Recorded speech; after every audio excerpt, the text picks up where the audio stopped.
What up, YouTube? Let's here. Thanks again for visiting the channel. As always, I appreciate it.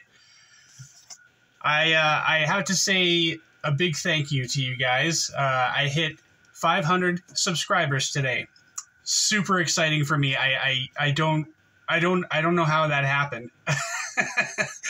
I've been hearing a lot that people are really enjoying my content. I don't at all know why. I mean, I'm eternally grateful, and I can't thank you enough. I don't understand, you know, specifically what it is that people are enjoying about the content. I'm glad that you are enjoying it. But thank you guys so much. I want to take this time to just thank everybody individually. So thank you. I'm just kidding. Okay. So first things first, I wanted to get my buddy's name out there. Do me a favor on Instagram, follow Bkind, Bkind. This gentleman, he doesn't have a YouTube channel or anything, but he spends a lot of time on Instagram selling some fantastic knives. He's actually the one that I was able to get my my Umnums on off of. He's a legitimate seller on Instagram, and he's got a lot of really cool knives that he sells. So please do me a favor, go to Instagram. It'll only take you a second. Give him a follow, and keep an eye on his account, because like I said, he sells a lot of really cool knives. So that's out of the way. So good. Today, I'm going to be doing a quick review on my Spyderco Tuff. So let's do it up. First, we'll get some size comparisons out of the way. Compared to the Rat Model 1, the Spyderco Tuff is going to be just a little bit bigger. Compared to the Rat Model 2, Spyderco Tuff is going to be a lot bigger. As you can see, this is a pretty large knife. The DEMKOs here. AD20S is going to be a little bit smaller than the Tuff. Sorry, got a little bit of cat hair there. And the AD20.5 is obviously going to be quite a bit smaller than the Tuff. Last but not least, the Spydercos, the other Spydercos. Spyderco Para 2, Paramilitary 2 is going to be quite a bit smaller than the Spyderco Tuff. And the Para 3 is obviously going to be quite a bit smaller. Carry profile. Get these guys closed. Okay. So, the Spyderco Tuff obviously is going to be quite a bit bigger than both of these knives when they're closed. The thickness on this guy, compared to the Para 3, is actually just a hair thinner than the Para 3, which is pretty surprising. Height, I think we're going to be just about the same. Actually, this one's, yeah, it's about the same as the Para 3. So, two knives that have really odd shapes and are a little bit bigger in the pocket, but nobody ever seems to be bothered by them. So that's good. The reason I wanted to do the review on this guy is because I've noticed there's actually quite a few people out there who have never seen this guy, and that surprises me because I've had this for a really long time. I've had this for about a year and a half, and I thought everybody knew about this knife. This is not something that you can get currently. I was able to get this guy on DLT Trading. It was a DLT Trading exclusive. The blade on this guy is CPM CRUWEAR, and it's coated in a titanium nitride coating, which is just fantastic. It makes it a little bit reflective, and it's tougher than hell. There is a scratch on this guy. I don't know if I can get you guys, I don't know if I can show it to you or not. I don't know if you'll be able to see it, but there's a little scratch right here that I actually, it was on the blade when I got it from the factory, or when I got it from DLT Trading.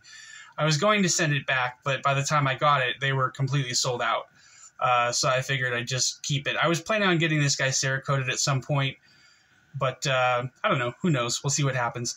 So this is a flat ground blade with a fuller that extends out to just about the tip of the blade. It's about 95% of the way there. And I guess you could say that it's also got a flat that carries out to about 85% the length of the blade. You've got your traditional Spyderco opening hole there. Gigantic forward finger choil, and this guy is running on phosphor bronze washers. Got quite a large pivot here. The hardware for this guy, the pivot on the back, that's a T10, And the rest of the screws on this guy are T8s. The body screws are T8s. I can't remember what the pocket clip screws were, but I'm pretty sure those were T8s as well. You're looking at a G10 front scale here with a titanium liner. Excuse me. The liner itself is milled out, and you've got a titanium lock side with a titanium frame lock, and there is no milling on the titanium side of this guy at all. There is a stainless steel lock bar insert, and this guy does have quite a late lockup. I think it's around 65 to 70%, but it still works perfectly fine. There's no lock rock or anything like that on this guy. There's also a titanium backspacer, and this guy is super easy to take apart and put back together. No problems with that whatsoever. You've got quite a large stop pin on the inside here, and the action on this guy is fantastic. You got to give it a little bit of wrist to get it to open easily, but it's not too bad. And disengagement is just fine. There's no scalloping or anything here, but as you can see, the steel lock bar insert is raised just a little bit higher than the front scale, so that allows you to get in there and disengage the lock. There's no lock stick at all in this guy, and it's a little bit tight with the phosphor bronze washers, so it doesn't really fall shut or anything, but it's very smooth all the way down, just like Chris Reeve knives or something like that. It's just very smooth, consistent action all the way down into the handle. It's a great knife. As you can see, it's an overbuilt, hard-use knife. Definitely a large knife. And with this forward finger choil, you can get any kind of grip you want to. You can get a full hand grip on this guy.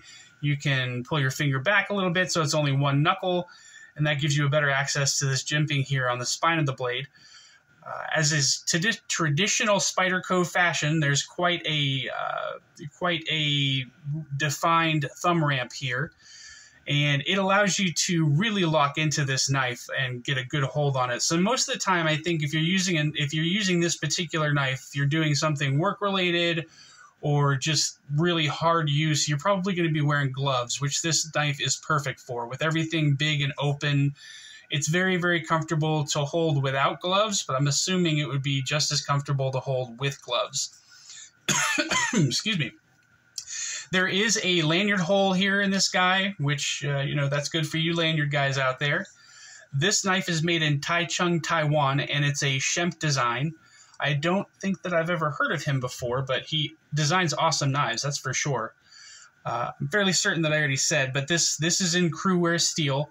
And the edge on this guy, I've never had any issues with. I don't use it a lot, but I use it at least once a month. And I've done some pretty, I've chopped up wood in my backyard with this guy. A couple of different things. I actually batoned with it a little bit. And the edge is holding up just fine. CRUWEAR is obviously a really, really awesome steel. I forgot to get a blade stock thickness on this guy. I'm sorry. Let's check and see what that is. See if I can do that without making a huge mess here. Okay, see if this guy's zeroed out, which it's not. Okay, good. All right, blade stock thickness on the Spyderco Tuff.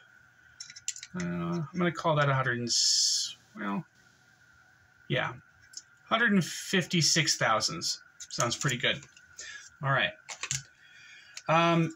Another thing I just wanted to say about this knife, I don't know if I said it already, but this is no longer available.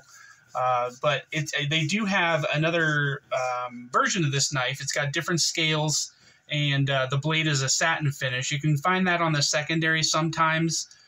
I paid $315 for this knife, which is a little bit overpriced, obviously. But I really, really wanted it. I love the look of it.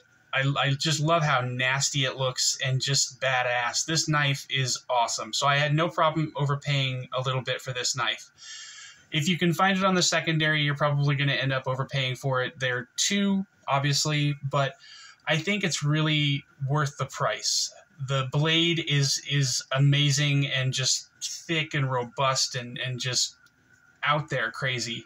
A lot of people, when they see this knife, they're like, what's that schlong-shaped Spyderco you got there? So yeah, I really, really love this knife, guys. I've had it in my collection for quite a while. I don't know why I waited so long to do the review on it, probably because it's not something that you can get currently, but people are telling me, you know, they don't really care if you can get it or not. They're just happy to see the stuff on the channel. So I think that's it for tonight, guys. I really appreciate you tuning in. I don't know if I said it earlier, but if this is your first time to the channel, thank you so much for watching. I really appreciate it. If you would be so kind, just hit that thumbs up just for the algorithm. And if you enjoy the content, please subscribe. And thank you guys again so much for getting me to 500 subscribers. I can't thank you enough. It's an amazing feeling. And I really appreciate that you guys are enjoying the content so much. So if there's anything I can do to improve the channel, let me know. If there's anything that I'm doing that you're enjoying, let me know that as well so that I can keep on doing what I'm doing. So stay up, y'all. Take it easy. Bye.